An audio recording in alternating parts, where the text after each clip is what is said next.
4 drum brakes, polyglass tires, and 500 foot-pounds of torque.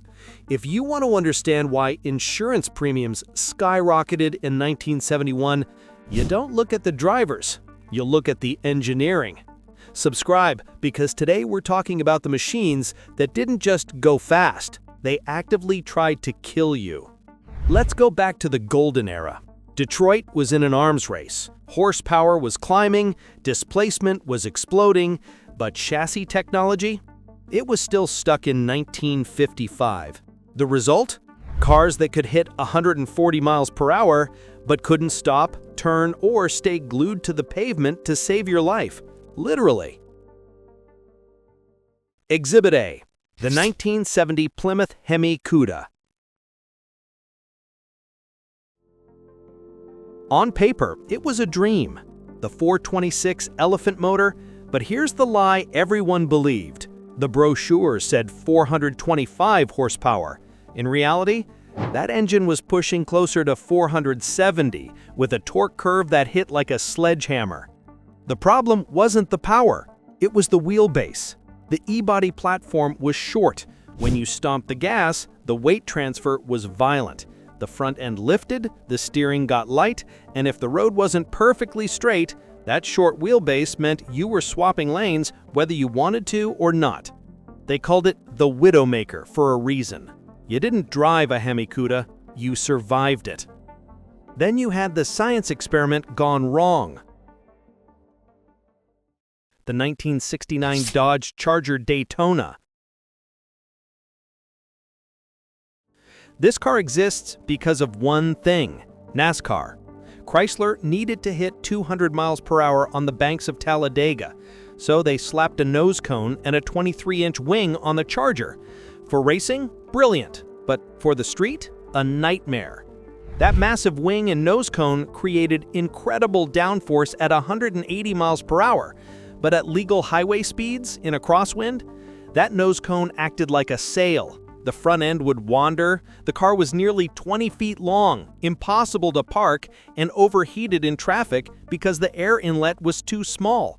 It was banned from NASCAR for being too fast, but on the street, it was just unpredictable. And then there was the torque monster. The 1970 Chevelle SS454 LS6. 450 horsepower. That was the rating, but the torque was the killer. See, in 1970, we didn't have sticky radial tires. We had bias ply rubber, hard, unforgiving. When you dropped the hammer on an LS6, those tires didn't grip, they evaporated. You'd see kids leave a dealership, hit second gear, and spin the car sideways into a telephone pole before the odometer hit 10 miles. It got so bad that insurance companies actually created blacklists. If you were under 25 and wanted to insure an LS6, denied. They weren't just fast, they made insurance companies panic. But the 70s weren't done trying to kill us yet. Enter the 1971 Mustang Mach 1 429 Super Cobra jet. The 429 engine was a masterpiece of flow, but the Mustang chassis was bloated. By 71, the car had gained weight, and almost all of it was over the front axle. We call this nose heavy. You go into a corner hot, turn the wheel, and the car just keeps going straight. It's called understeer, and in the Mach 1, it was terminal. But if you lifted off the gas mid-corner, the rear end would snap around. They called it the tank.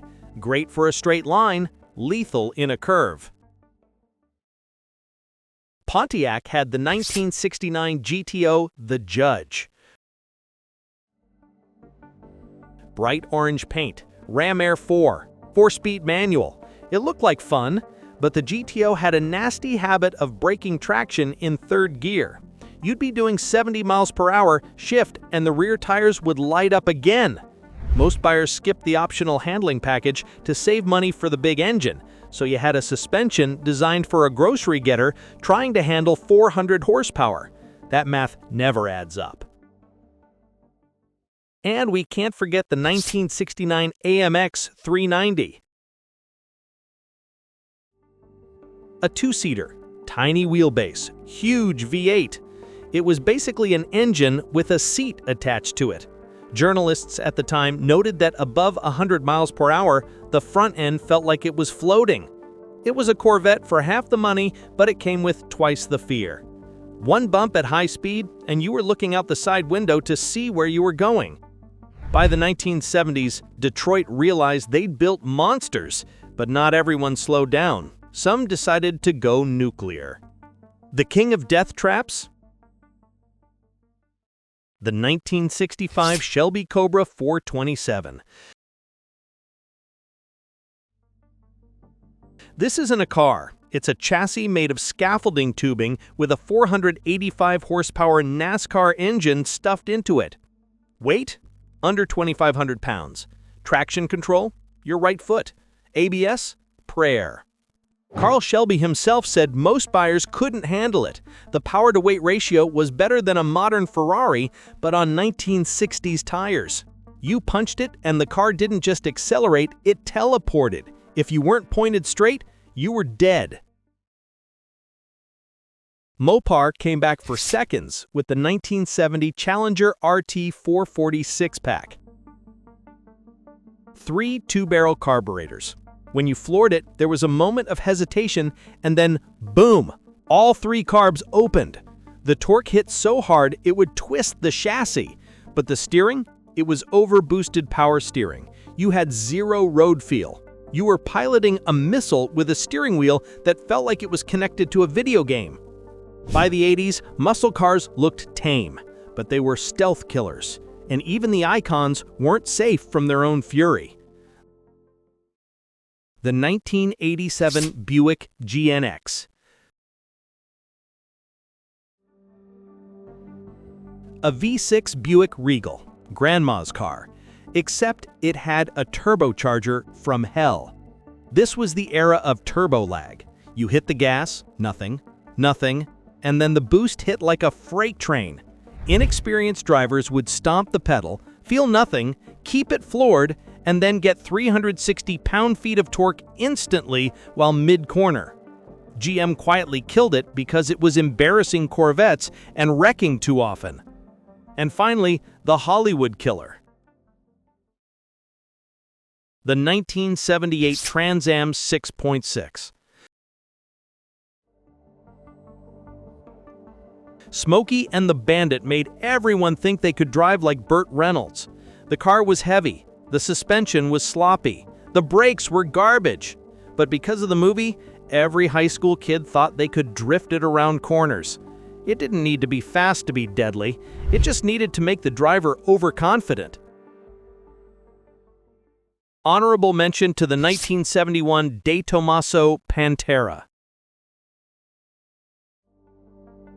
Sold at Lincoln dealerships next to Continentals, but it had a mid-mounted Ford engine and Italian cooling.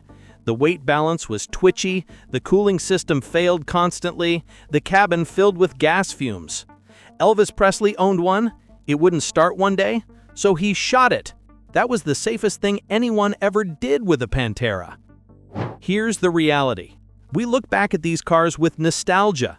We pay 6 figures for them at auctions, but mechanically, they were flawed. They were overpowered, under-braked, and engineered with zero regard for safety. The survivors aren't just the cars. They're the people who drove them and lived to tell the tale. If you want more deep dives into the engineering failures of automotive history, hit that subscribe button.